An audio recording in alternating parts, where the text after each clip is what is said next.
حضرت ابو ہریرہ فرماتے ہیں رضی اللہ تعالیٰ عنہ کہ بھوک کی شدت سے میری کمر دوری ہو گئی، تو میں ڈرا کہ کوئی مجھے نقصان نہ ہو، تو مسجد نبوی کے ایسے گوشے پہ بیٹھ گیا جہاں لوگوں کا گزر ہوتا تھا۔ میرا خیال یہ تھا کہ کوئی شخص مجھے دیکھے گا اور دیکھ کر کے پہچان جائے گا کہ مسئلہ کیا ہے، لیکن جو بھی گزرتا سلام کر کے چلا جاتا، شاید اسے جلدی ہوتی، یا پھر ہستی پلکوں کے نیچے غم بھی پلتے ہیں، مگر کون دیکھتا ہے اتنی گہرائی میں۔ میں نے سوچا کہ ایک قدم اور آگے بڑھوں اور آنے والوں سے ہم کلام ہوں، جب میں ان سے بات کروں گا تو میرے لہجے سے وہ میری آواز کی شکستگی سے پہچان جائیں گے کہ میرا مسئلہ کیا ہے۔ تو کہتے ہیں حضرت عمر رضی اللہ تعالیٰ عنہ آئے، میں ان سے کوئی مسئلہ شرعیہ دریافت کیا، لیکن شاید انہیں بھی جلدی تھی، انہوں نے مسئلہ بتایا اور آگے بڑھ گئے۔ میں پریشان تھا کہ حضرت سیدنا صدیق اکبر رضی اللہ تعالیٰ عنہ آئے۔ میں نے ان سے بھی قرآنی آیت کے بارے میں سوال کیا، لیکن وہ بھی جلدی میں تھے اور انہوں نے بس آیت بتائی اور آگے گزر گئے۔ تو فرماتے ہیں کہ میں ایک عجیب کیفیت میں مبتلا بیٹھا تھا کہ ایک جانب سے روشنی اٹھی اور دل و قلب و نگاہ کا مرشد اولین آ گیا۔ تو کہتے ہیں حضور آ گئے، تو چونکہ میری عادت بنی ہوئی تھی کہ میں ہر آنے والے سے مسئلہ ہی پوچھ رہا تھا، تو میں نے حضور سے بھی مسئلہ پوچھ لیا۔ تو حضور نے میری جانب دیکھا اور پھر زیر لب مسکراتے ہوئے بولے، ابو ہریرہ بھوک لگی ہوئی ہے؟ میں نے کہا جی حضور مجھے بھوک لگی ہے۔ کہا میرے پیچھے آ جاؤ۔ حجرات اقدس کی قربت میں حضور پہنچے تو اہل خانہ کو آواز دی کچھ کھانے کے لیے ہے؟ تو انہوں نے کہا دودھ کا ایک پیالہ ہے۔ مجھے فرمانے لگے ابو ہریرہ وہ جو صفہ کے چبوترے پہ بیٹھے ہیں جاؤ ان کو بلا لاؤ۔ کہتے ہیں دودھ کا ایک پیالہ، اور مجھے تسکین ہوئی تھی لیکن 70 آدمی بیٹھے تھے وہاں۔ خیر حکم تھا، میں بلا لایا، میرے ہاتھ میں دودھ کا پیالہ دیا، کہا ابو ہریرہ دائیں سے شروع ہو جاؤ۔ اب میں ایک شخص کو پیالہ دیا اور دودھ کو دیکھنے لگا، اور وہ سیراب ہو کے گٹا گٹ پینے لگا، اپنی بھوک اور پیاس مٹا چکا، اور میں نے دیکھا کہ ایک قطرہ بھی کم نہیں ہوا۔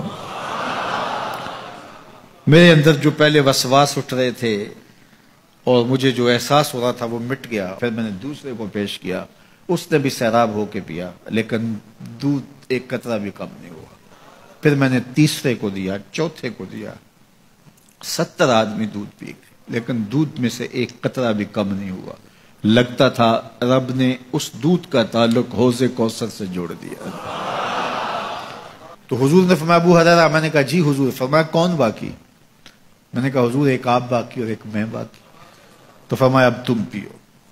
تو کہا کہ میں نے دودھ پیا اور خوب سیراب ہو کے پیا۔ حضور نے فرمایا اور پیو، میں نے اور پیا۔ پھر فرمایا اور پیو۔ میں نے کہا مجھے قسم ہے اس ذات کی جس نے آپ کو حق کے ساتھ مبعوث کیا ہے، میرے میں ایک قطرے کی گنجائش بھی نہیں ہے۔ حضور نے میرے ہاتھ سے دودھ لیا اور خود نوش جاں کرتے ہوئے فرمایا ساقی القوم آخرہم شربا، قوم کا جو ساقی ہوتا ہے وہ آخر میں پیتا ہے۔ تو دودھ کا ایک پیالہ 72 لوگوں کے لیے کافی ہو گیا۔ یہ صحیح حدیث کے اندر حضور کا معجزہ موجود ہے، آپ نے بارہا علماء سے سنا۔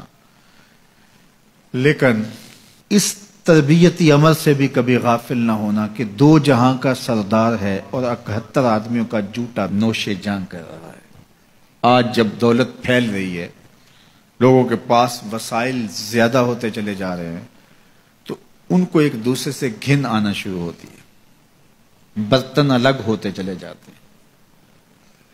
اسی زمانے میں تمام افراد ایک ہی برتن میں بیٹھ کے کھاتے تھے۔ پہلے یہ ہوتا تھا ایک گلی میں 2 امیر رہتے تھے، 4 غریب رہتے تھے، 2-3 مخیر حضرات اور جو ہے وہ کچھ متوسط لوگ رہتے تھے، اور ایک چھوٹا سا کنبہ اور قبیلہ ہوتا تھا، اور وہ ایک دوسرے کی ضرورتوں کا خیال رکھتے تھے۔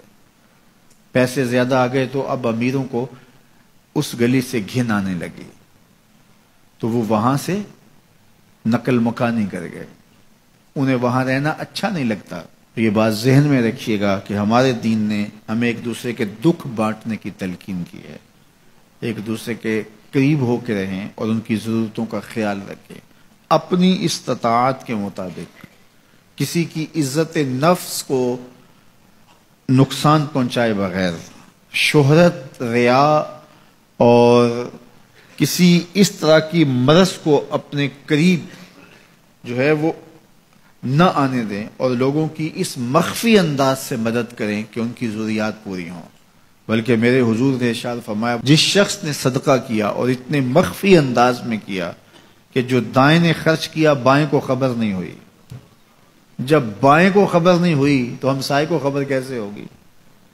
لیکن یہاں تو 7 اخباروں میں خبر چھپتی ہے کہ فلاں صاحب نے فلاں غریب کی بیٹی کی شادی کی ہے۔ ذرا سوچ، اگر یہاں تیری بیٹی کھڑی ہوتی تو تیرا روح سخن کیا ہوتا؟ لوگوں کی غربت کا مذاق نہ اڑاؤ، لوگوں کے جذبات سے کھیلو نہ۔ اللہ نے اگر آپ کو کچھ عطا کیا ہے تو پھر لوگوں کی ضرورتوں کو پورا کرو، لیکن ان کے جذبات سے مت کھیلو اور لوگوں کی ضرورتوں کا پورا خیال رکھو۔